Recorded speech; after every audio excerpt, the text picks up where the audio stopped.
Hi everyone, this is Grabyourface. I've done an interview for my dear friend Carolina at Reflections of Darkness. I really enjoyed doing it and I hope you'll like it too. Now let's get started. February 2020 is close and 4 years ago your project was formed. What gave you the impulse to start expressing yourself as Grabyourface? Okay, so first of all, I didn't start Grabyourface 4 years ago but 3 years ago in 2017. Beginning of 2017, granted. So what gave me the impulsion? Well, let's say music has always been my passion, or I'd rather say obsession, since I'm a kid. I wanted to... music was like breathing, and I've always desperately wanted to do something related to music. And I never quite admitted to myself that I could make actual music. So I went on to do lots of different things related to music, like I've done music journalism, music reviewing, I went to gigs to do photography, things like that. And I was always listening to so much music. I did playlists. I was just kind of living through music. And at some point what happened is that I was living in Ireland at the time, and I had some friends that were making music slash sounds. They were making experimental music, and they were very free in their approach, and they just didn't care. They were just doing whatever the fuck went through their head, and they were just happy to express themselves through music. And that kind of, it freed me from this idea that if I had to make music it had to be perfect, or it had to be Nine Inch Nails or someone else that I admired like a god. It didn't necessarily had to be like that. It could just be creation for the sake of creating. So thanks to those friends, and one in particular I called Sebastian, I started making sounds, and I started experimenting, and I started going out with them and making noise with them. And at some point I picked up a software for myself, and I started recording sounds for myself and writing lyrics.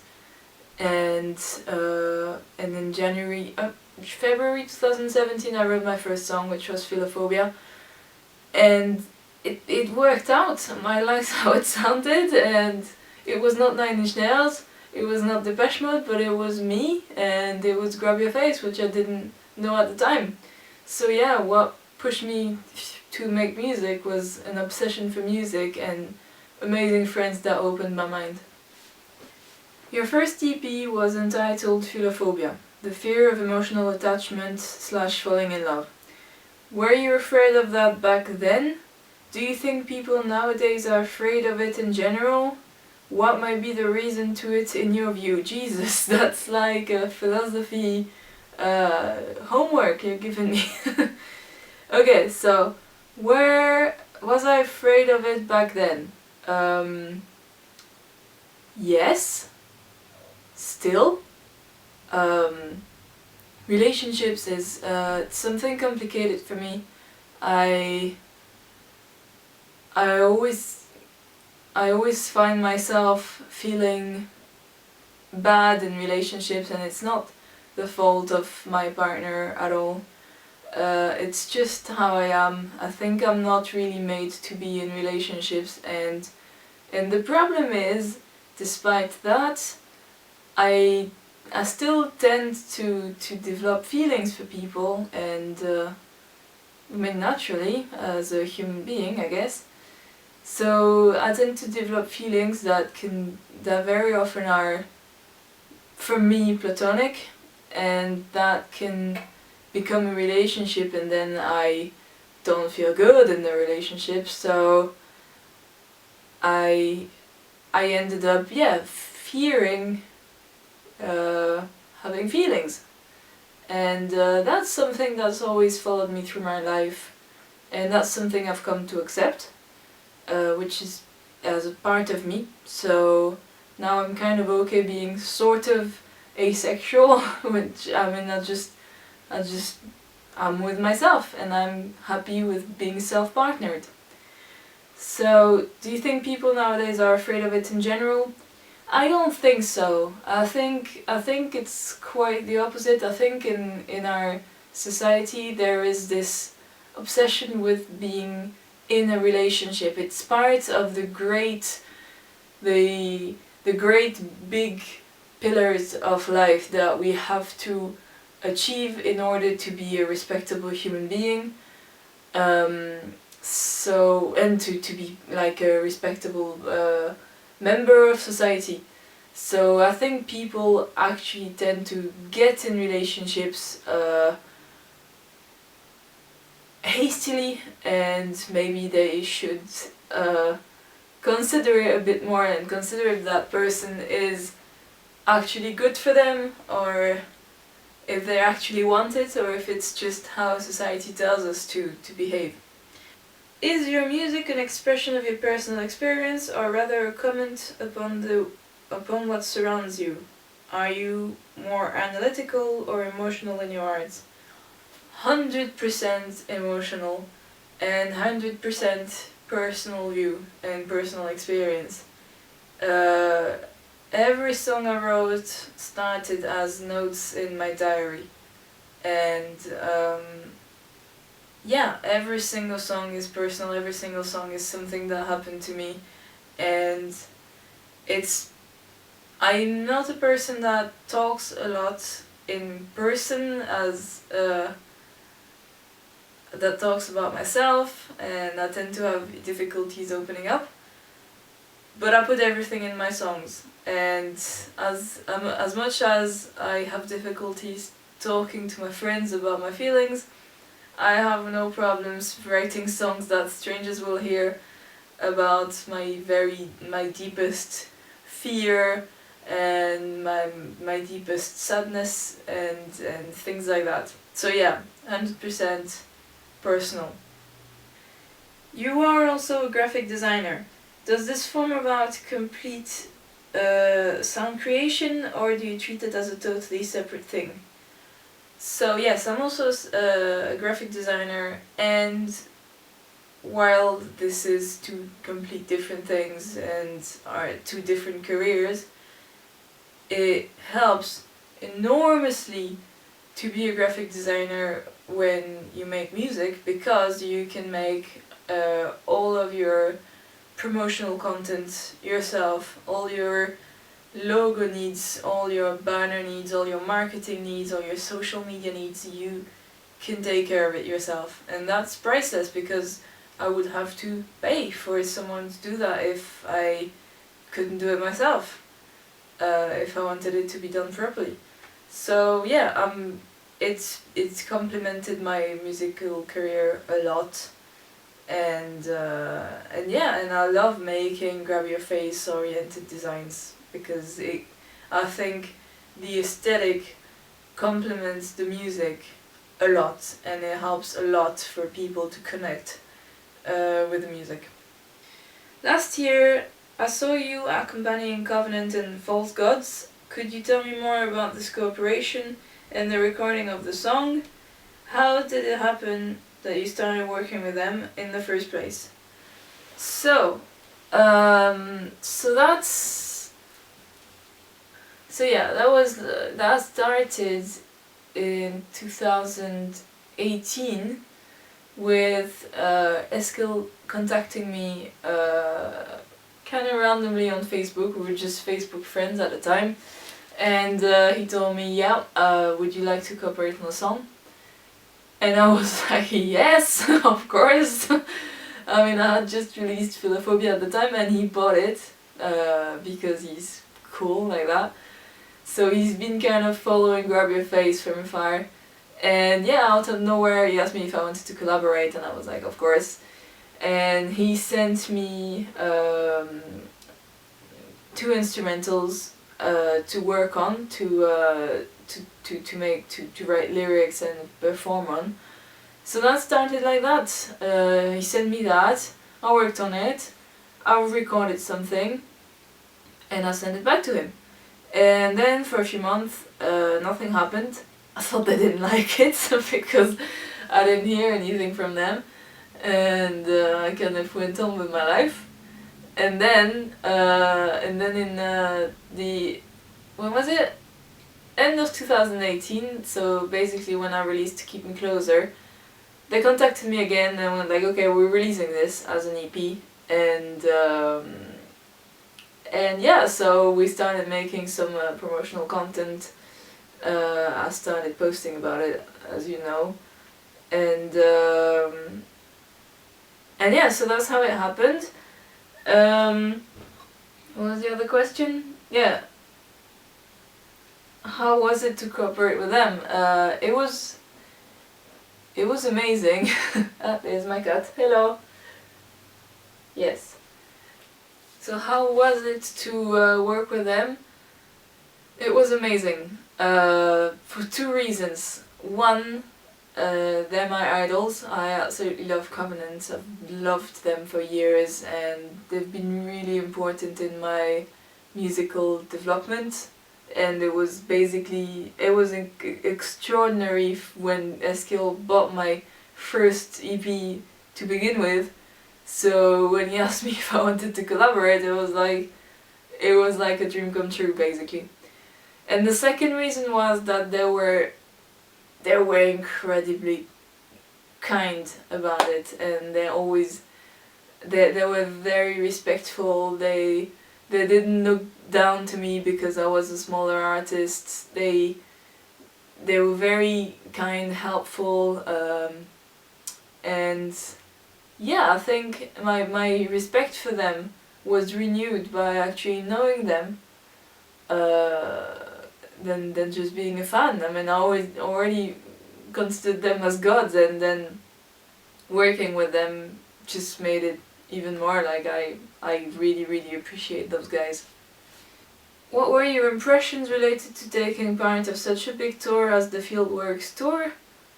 Covenant usually attracts quite a crowd to their concerts, and you're not only sang in the aforementioned False Gods, but also played as support to open the gigs. I'd imagine it was quite challenging. Yes! Yes, it was challenging, yes, it was hard, and yes, it was the biggest gig I've ever done. I mean, I played in front of, I think, a couple of thousand people, which was a first for me. And so yeah, it was stressful for me, because I had never done anything that big, and it was a lot of pressure, and I felt a lot of expectations, and rightly so. I mean, I was opening for a big professional band after all. But it was incredible because, as I said before, they were so kind and so respectful and so nice to me that I felt they really cared about me, and I felt that they were kind of taking care of me. Like I don't know, like they kind of took me under their wing or something like that. And yeah, so of course it was stressful, but it was made better by the amazing words of support of all of the members, and yeah, the fact that they were finding me after my gig to tell me that was great, and after we've played False Gods together on stage, same again, like coming to me and telling me, oh, it was so cool, awesome, well done. And I mean, that meant the world to me. So yeah, it was both. I was out of my comfort zone. It was a very stressful experience. It was hard and challenging, and it was amazing, incredible, and just great. So, recently you released your new single Summer on Saturn. It's very intense and emotional. how would you describe the release? What was the inspiration to create it? So, as I said before, the inspiration is it comes from personal experience. Yes, it's very. How would I describe it? Very intense, as you said. Kind of like being in a red room in a kind of sleazy strip club, and kind of being sad and drinking yourself into darkness instead of enjoying the show. It's kind of that emotion, or kind of like walking in the streets of a big city at night alone and seeing all the lights of the city and just seeing it as an outsider, as an outcast, instead of taking part in it. And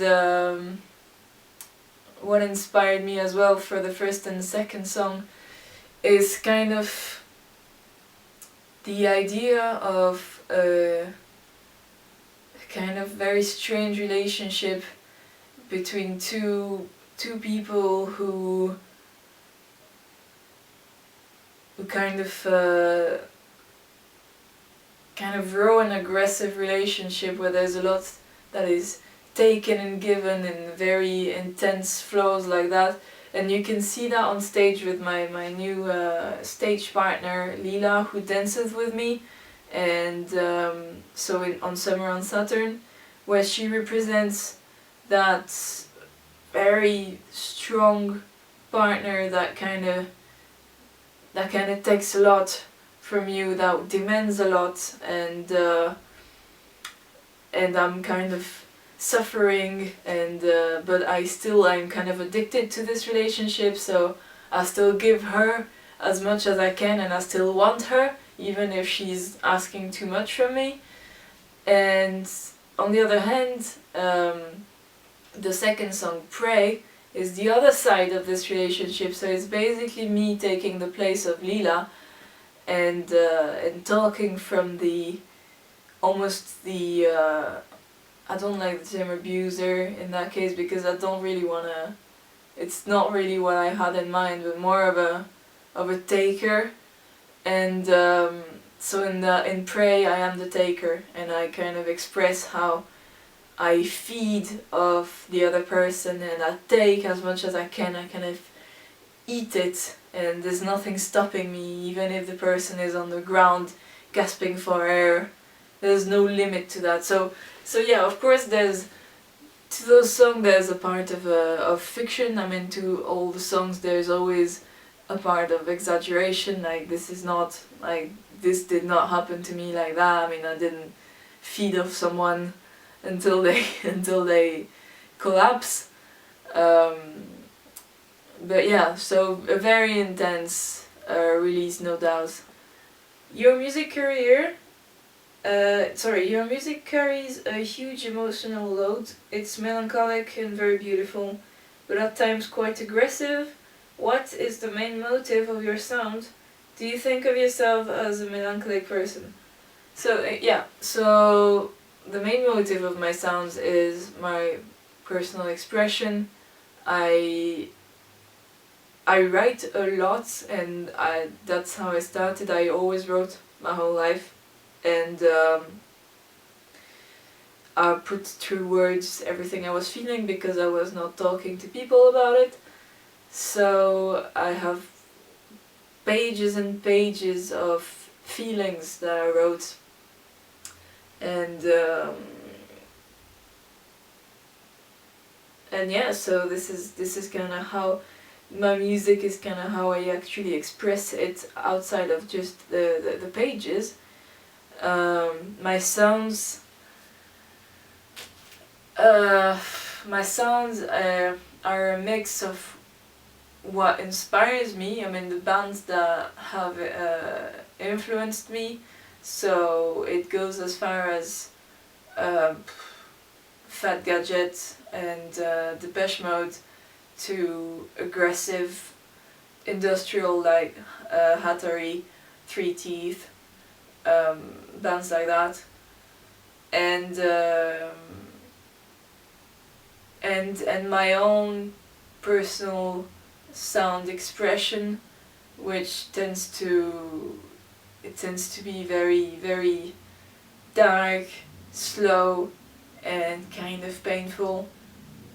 So I kind of mix the influence with my inside sounds. I'd like to say almost organic sounds. I feel I used a lot the simulation of a heart beating, things like that. Do I think myself as a melancholic person? Definitely, yes. I am a millennial, I am a 90s kid, and everything that comes with it. I tend to get a little sad, a little melancholic. I like the aesthetic, as you can see around me. Yeah, I like pretty sad things and art, and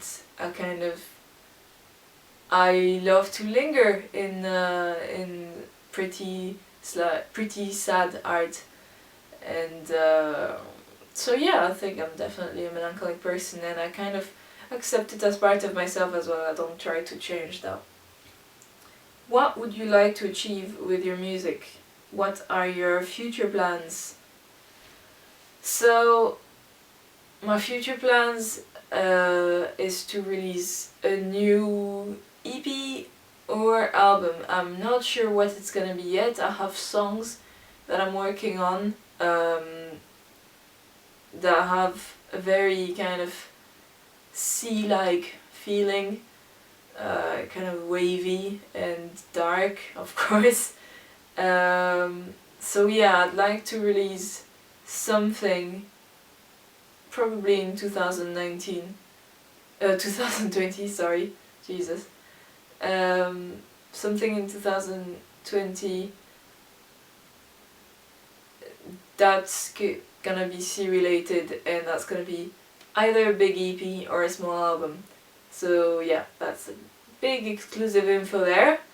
And what I would like to achieve through my music, that's a hard question. I'd like to be one of those bands that people go to when they feel strong, intense emotions that need healing through music. Like I go to my favorite bands when I feel like that.